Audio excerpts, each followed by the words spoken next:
Et bonjour à tous les amis, j'espère vraiment que vous allez tous super bien. Nouvelle vidéo aujourd'hui, dans cette 18e journée de Premier League, le pronostic de Liverpool face à Arsenal.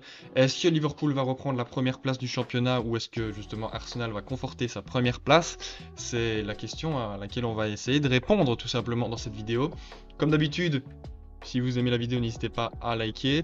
Et à vous abonner aussi. 85% des personnes qui ont regardé la dernière vidéo n'étaient pas abonnées. Donc franchement, n'hésitez pas, c'est gratuit. On a 519 il me semble. Voilà, c'est gratuit. N'hésitez pas, ça me ferait super plaisir. Et donc nous, on va pouvoir commencer tout simplement et aborder ce match donc, qui se jouera samedi 23 décembre à 18h30. Liverpool face à Arsenal. Ça risque, comme je l'ai dit, d'être très très chaud parce que premier face au deuxième. Voilà, juste une longueur d'avance pour Arsenal par rapport à Liverpool et aussi Aston Villa qui n'est vraiment pas loin derrière non plus parce qu'ils sont égalité de points avec Liverpool à 38. Donc imaginez juste un match nul entre ces deux clubs et une victoire d'Aston Villa qui joue contre Sheffield, donc normalement un adversaire abordable surtout au Villa Park, hein, où ils sont sur 15 victoires d'affilée. Et ben ça ferait Aston Villa le nouveau leader de Première Ligue. Ce serait quand même assez fou, mais bon, nous on est plutôt pour le match entre Arsenal et Liverpool. Un très gros match comme je l'ai dit, parce que c'est quand même deux institutions très très fortes cette saison. Arsenal qui est dans sa saison de confirmation après la saison passée, et Liverpool qui doit se reprendre de sa mauvaise saison, de sa mauvaise précédente saison. Et donc là qui sont en train de bien se reprendre, ils sont quand même très très bons je trouve. Et Arsenal également qui sont particulièrement assez impressionnants je trouve en ce moment. Donc voilà, ça va vraiment être très très intéressant. On va commencer évidemment par débriefer les dernières actus, etc., les derniers matchs de Liverpool, parce que c'est eux qui reçoivent ce match à Anfield tout simplement. Et donc le dernier match de Liverpool en Première Ligue, c'était face à Manchester United. Souvenez-vous, la semaine dernière, on avait fait la vidéo pronostic également où j'avais prédit 2-0 pour Liverpool, mais finalement, ça s'est fini sur un match nul entre ces deux clubs, un derby assez ennuyeux, assez pauvre en tout cas au niveau des buts, parce que aucun but. Mais par contre, au niveau des occasions, je vous mets un petit highlight très vite fait.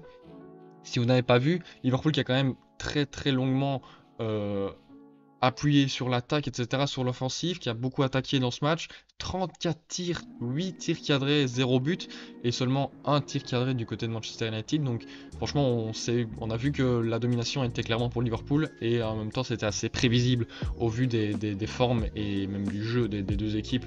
Voilà, c'est une petite contre-performance, je dirais, parce que Liverpool à domicile, normalement, ça gagne quasiment tout le temps. Je crois que ils ont mis fin, le Manchester a mis fin à une série de 7 ou 8 victoires, je sais plus, à domicile, je crois. Parce qu'à domicile, ils ont joué 8 matchs, 7 victoires, 1 nul du coup maintenant avec celui-là. Donc à domicile, ils étaient très très très très bons. Petite contre-performance, même si on a senti qu'il n'y avait qu'une équipe sur le terrain quasiment, c'était Liverpool, parce que Manchester United a plutôt fait le gros dos, et donc ça les a empêchés de prendre la première place, parce qu'avant ce match ils étaient premiers, du coup avec ce match nul et la victoire de Arsenal, du coup ils sont repassés deuxième. Mais bon voilà, comme j'ai dit, 38 points, s'ils gagnent ce match, ils sont d'office premiers, peut-être à égalité avec Aston Villa, mais en tout cas, voilà, ça se joue, c'est le match du titre, parce que dans n'importe quel scénario, il y aura un champion, et peut-être même dans deux scénarios, il y a deux nouveaux champions. Donc voilà, parce qu'en plus, City a encore fait match nul à domicile à l'Etihad contre Crystal Palace, donc il y a de la marge à prendre et donc des points à prendre en plus sur City, parce que City pour le moment ne sont pas très très bons, et il y a quand même Tottenham aussi à 33 points derrière, donc voilà, là pour le moment on a une mini course entre Arsenal, Liverpool, Aston Villa, mais évidemment quand City va se reprendre, je crois que ils vont très vite revenir dans les premières places, mais donc en tout cas il faut absolument capitaliser les échecs de City et donc marquer très très vite des points et prendre de l'avance tout simplement sur City, parce que comme j'ai dit, quand ils vont arriver ça va faire très mal. Donc Liverpool en plus qui sont sur pas mal de victoires comme je l'ai dit, face à Brentford 3-0, face à Fulham 4-3, face à Sheffield, face à Crystal Palace en toute fin de match, mais pour le moment ça gagne pas mal de matchs. Contre City ça avait fait 1-1, on s'en souvient très bien. Mais donc match franchement qui va être très très très très bon, parce que les deux équipes sont dans une dynamique très très bonne, et ça fait plaisir, parce que en plus il n'y a pas trop de blessés. Contre Manchester United, c'était une équipe quand même assez bonne, avec une charnière Van Dijk, Konaté, à droite Alexander-Arnold, à gauche Tsimikas, parce que vous le savez très bien, Robertson est blessé. Au milieu de terrain, Endo, Gravenberch, Szoboszlai, c'est vrai qu'il y a quand même McAllister qui est blessé, peut-être que voilà, mais ils ont quand même Gravenberch, etc. Et en attaque, Diaz, Nunez, Mohamed Salah. Là, dans cette posture-là, ils sont quand même très très bons au niveau offensif, ils ont quand même des cadors, j'ai envie de dire, même s'il y a l'absence évidemment de Diogo Jota. Il y a quand même encore Cody Gakpo sur le banc, Elliott, Curtis Jones, Joe Gomez, etc. Kansa qui est très très bon en ce moment. Donc ils ont quand même de quoi faire. Comme j'ai dit, au niveau des blessures, il y a un petit monde, mais ça va. Même si Matip, c'est quand même assez dérangeant, parce que si, imaginons, un des deux défenseurs de la charnière titulaire entre Van Dijk et Konaté se blesse, là il n'y aura plus Matip pour combler le trou. Il y a quand même Robertson, comme j'ai dit, Jota et McAllister. Thiago, ça fait maintenant un petit temps qu'il est blessé, et Bajcetic aussi. Donc voilà, c'est quand même des blessures, mais c'est pas non plus des titulaires indiscutables, mis à part Robertson et allez, McAllister. Donc voilà, ils s'en sortent plutôt pas mal. Du coup, la compo que j'ai décidé de mettre, pareil, j'ai pas changé grand chose, c'est la meilleure équipe sur le papier. Quand tu fais le 11, c'est les 11 meilleurs joueurs à leur poste, pour moi en tout cas. Donc Alisson au goal, Van Dijk, Konaté dans la charnière centrale, à droite Alexander-Arnold, à gauche Tsimikas, au milieu de terrain du coup Szoboszlai, Gravenberch, Endo, et puis en attaque évidemment Luis Diaz, Darwin Nunez et Mohamed Salah qui est en feu en tout cas dans ce début de saison. Et donc nous on va pouvoir passer à Arsenal. Oui, juste petite aparté juste avant, Liverpool va jouer ce soir en quart de finale de la League Cup contre West Ham. D'ailleurs West Ham qui avait éliminé Arsenal dans cette même compétition. Donc on va voir comment ça va se passer. Est-ce qu'ils vont faire tourner en vue du match contre Arsenal, ou alors ils vont la jouer à fond et donc peut-être prendre un risque d'être un peu fatigué, d'avoir les organismes un peu fatigués. On verra bien ça, on verra comment Klopp va gérer ce match. Donc voilà, ça risque d'être intéressant à suivre pour ce match samedi. Donc nous on va pouvoir passer maintenant du côté de Arsenal, les Gunners, donc ils sont complètement chauds patates comme je l'ai dit, 2-0 face à Brighton, une domination complète des Gunners, et pourtant assez étonnant. Je vais vous passer d'abord les buts, donc les buts de Gabriel Jesus et Havertz qui a libéré l'Emirates à la 87e, mais quand on regarde les stats, quelque chose que j'avais pas remarqué tout de suite, c'est que la possession était équilibrée, et pourtant quand on voit les occasions, 26 tirs à 6, 9 tirs cadrés à 1. Là pour le coup, il n'y a aucun match, il n'y a aucun scandale. L'Arsenal a complètement mérité sa victoire. Brighton s'est fait surprendre et s'est fait étouffer par Arsenal. Les attaques super bien placées par les côtés, etc. C'est vraiment très très intéressant. Mikel Arteta fait un super bon travail dans la continuité de ce qu'il avait fait la saison passée. C'est vraiment très très intéressant. Mais voilà, franchement, Arsenal, le chapeau. En Champions League, tout va bien évidemment. Comme j'ai dit, en Première Ligue, premier avec 39 points. C'est la meilleure défense avec Liverpool. C'est les deux meilleures défenses qui s'affrontent, donc ça risque aussi d'être très intéressant. La troisième meilleure attaque et Liverpool qui est la deuxième, mais en tout cas Arsenal qui est très très bon cette saison et donc qui commence à faire comme la saison passée, reprendre des petits points d'avance sur City. Est-ce que le scénario va se répéter et City va reprendre des points après? Ça risque d'être, ça va être l'avenir qui nous le dira, donc voilà, je peux pas trop faire des plans sur la comète tout de suite, mais en tout cas scénario qui se répète tout simplement.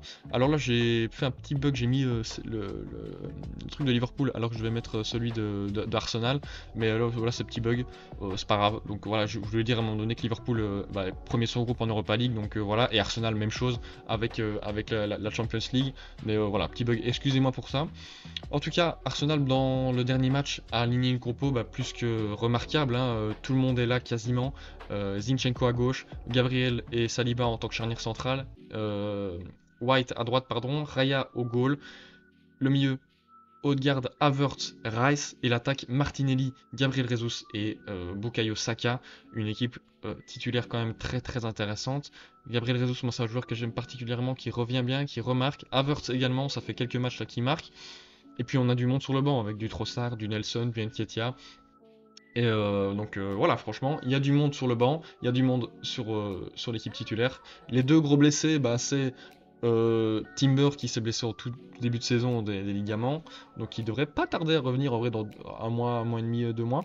Et Partey, lui c'est un petit peu plus dérangeant, mais il devrait bientôt revenir là, apparemment 31 décembre, donc il sera pas là pour ce match. Mais Partey c'est quand même dommage parce que dans la rotation c'est un milieu très très intéressant, un milieu défensif très très bon, donc voilà. C'est dommage qu'il soit absent. Jorginho aussi n'était pas là, c'est la semaine dernière. Donc il faut voir. Donc maintenant, moi la compo, bah, j'ai pas changé grand chose non plus. Franchement, quand il y a tous les titulaires qui sont là, pourquoi changer?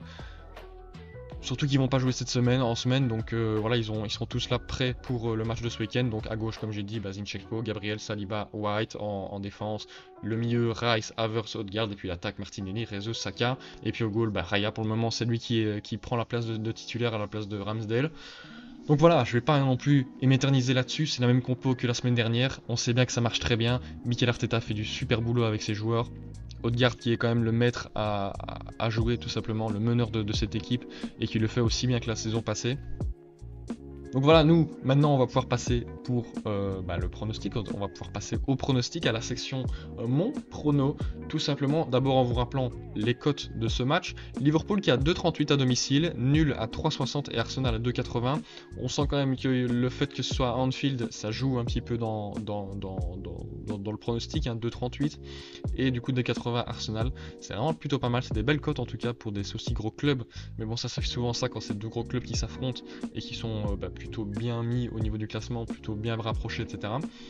Donc voilà, petite chose avant de passer à mon pronostic. J'ai regardé vite fait les forces, faiblesses un petit peu de chaque équipe pour le moment.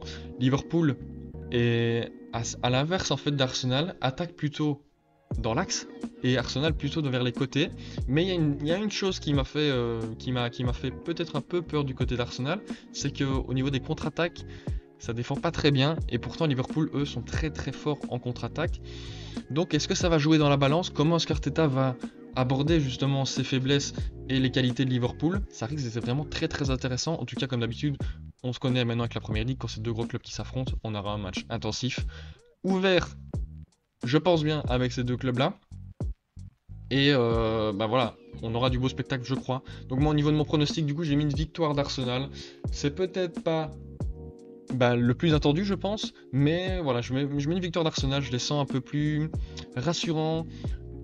Je sais pas pourquoi, je les sens un peu plus rassurants, et en plus c'est comme je l'ai dit, dans la continuité de ce qu'ils ont fait la saison passée, ils m'impressionnent vraiment. Le match face à Brighton, la semaine dernière, c'était vraiment assez impressionnant, donc voilà, petite défaite pour du coup Liverpool à domicile, c'est dommage pour eux, mais bon, ça va arriver forcément en première ligue, donc voilà, Arsenal gagnant, et donc qui conforterait du coup son avantage en étant premier, et peut-être Liverpool qui donc redescendrait à la 3ème place si Aston Villa gagne.